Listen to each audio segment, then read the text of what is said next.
ನೋಡಿ ಇಲ್ಲೊಂದು ಪ್ರಾಪರ್ಟಿ ಬಂದಿದೆ ವರುಣ ಹೋಬಳಿ ಬಾರ್ಡ್ರಲ್ಲೇ ನಿಮಗೆ 16 ಹತ್ರ ಬರುತ್ತೆ ನಿಮಗೆ. ರೋಡ್ ಸೈಡೇ ನಂಜನಗೂಡು ರಿಜಿಸ್ಟ್ರೇಷನ್ನು. ಇಲ್ಲಿ ನೋಡಿ ಇದೇನು ಪ್ರಾಪರ್ಟಿ ಕಾಣಿಸ್ತಿದೆ ಇದೇ ಪ್ರಾಪರ್ಟಿ ನಿಮಗೆ 32 ಗುಂಟೆ ಇದೆ. ಇದು ಕರೆಕ್ಟಾಗಿ ಪ್ಯಾಲೇಸ್ಗೆ 21 ಕಿಲೋಮೀಟ್ರ್ ಇದೆ. ನಿಮಗೆ 165 ಹೇಳ್ತಾ ಇದ್ದಾರೆ. 1,65,000 ಕುಂಟೆಗೆ. ನೋಡಿ ನೆಗೋಷಿಯೇಬಲು, ಕೂತು ಮಾತಾಡಿದ್ರೆ ನಿಮಗೆ ಕಮ್ಮಿ ಆಗ್ಬೋದು. ಡೈರೆಕ್ಟ್ ಓನರ್ ಸಿಟ್ಟಿಂಗು, ಒಳ್ಳೆ ಜಾಗ. ಪಕ್ಕದಲ್ಲೆಲ್ಲ ಪರ್ಚೇಸ್ ಮಾಡಿದ್ದಾರೆ, ರೀಸೆಂಟಾಗಿ ಪರ್ಚೇಸ್ ಮಾಡಿ ಪೋಲೆಲ್ಲ ಹಾಕಿದ್ದಾರೆ. ರೋಡ್ ಕಾಣಿಸುತ್ತೆ ನೋಡಿ ನಿಮಗೆ. ಈ ರೋಡ್ ಹೋದರೆ ಹಿಂಗೆ ಮೈಸೂರು ನಿಮಗೆ ಹತ್ತಿರದಲ್ಲೇ. ಇದು ಮೈಸೂರು ಬಾರ್ಡ್ರಲ್ಲಿರೋದು. ಸೊ ಮೈಸೂರಿಗೆ ಈಸಿಲಿ ಆಕ್ಸೆಸೇಬಲ್. ನಿಮಗೆ ಒಂದು 2.5-3 ಕಿಲೋಮೀಟ್ರ್ ಹೋದರೆ ನಿಮಗೆ ಮೈಸೂರು ರಿಜಿಸ್ಟ್ರೇಷನ್ ಪ್ರಾಪರ್ಟಿಗಳು ಶುರು ಆಗಿಬಿಡ್ತವೆ. 2.5 ಬೇಕಾಗಿಲ್ಲ, ಹತ್ತಿರದಲ್ಲೇ. ಸುತ್ತಮುತ್ತ ನೋಡ್ಬೋದು.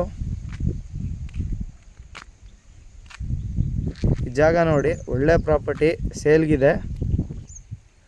ನೋಡಿ ಪ್ರಾಪರ್ಟಿ ವಿಡ್ತ್ ಬಂದು ರೋಡ್ಗೆ ನಿಮಗೆ ಒಂದು 120 ಅಡಿ ಬರ್ಬೋದೇನೋ.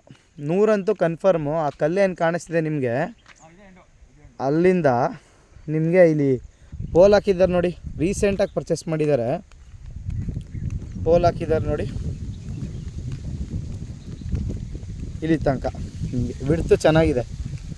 ಅಕ್ಕಪಕ್ಕದಲ್ಲೆಲ್ಲ ಪ್ರಾಪರ್ಟಿ ಪರ್ಚೇಸ್ ಮಾಡ್ತಿದ್ದಾರೆ, ಒಳ್ಳೆ ರೇಟಲ್ಲಿ ಸಿಗ್ತಿದೆ ನೋಡಿ. ರೋಡ್ ಸೈಡ್ಲೇ ನಿಮಗೆ 1,65,000 ಹೇಳ್ತಾರೆ ಗುಂಟೆಗೆ. ಅದು ನೆಗೋಷಿಯೇಬಲು, ಫೈನಲು ಅಲ್ಲ. ನೋಡಿ ಮೈಸೂರಿಗೆ ಭಾಳ ಹತ್ರದಲ್ಲಿದೆ, ಬಾರ್ಡ್ರಲ್ಲಿ ನಿಮಗೆ ಇರೋದು. ಜನರಲ್ ಪ್ರಾಪರ್ಟಿ ಬೇರೆ ಇದು ನೋಡಿ. ಡೀಟೇಲ್ಸ್ ಹೇಳ್ತೀನಿ ಮತ್ತೆ. 32 ಗುಂಟೆ ಜನರಲ್ ಪ್ರಾಪರ್ಟಿ. ರೋಡ್ಗೆ ಒಂದು 100 ಅಡಿ ಮೇಲೆ ಸಿಗುತ್ತೆ. 1,65,000 ಹೇಳ್ತಿದ್ದಾರೆ ಗುಂಟೆಗೆ, ನೆಗೋಷಿಯೇಬಲು. ಮೈಸೂರು ಪ್ಯಾಲೇಸ್ಗೆ 21 ಕಿಲೋಮೀಟ್ರ್ ಕರೆಕ್ಟಾಗೆ. ಆ ಕಲ್ಲಿಂದ ಹಿಡ್ದು ಇಲ್ಲಿವರೆಗೆ ರೀಸೆಂಟಾಗಿ ಪರ್ಚೇಸ್ ಮಾಡಿರೋ ಪ್ರಾಪರ್ಟಿದು ಏನಿದೆ ಪೋಲೋ ಅಲ್ಲಿವರೆಗೆ ಬರುತ್ತೆ ನೋಡಿ. ಇಂಟ್ರೆಸ್ಟ್ ಇರೋರು ಕಾಲ್ ಮಾಡ್ಬೋದು. ರೋಡ್ ಸೈಡ್ಲೇ ನಿಮಗೆ ಇದೇ ಪ್ರಾಪರ್ಟಿ.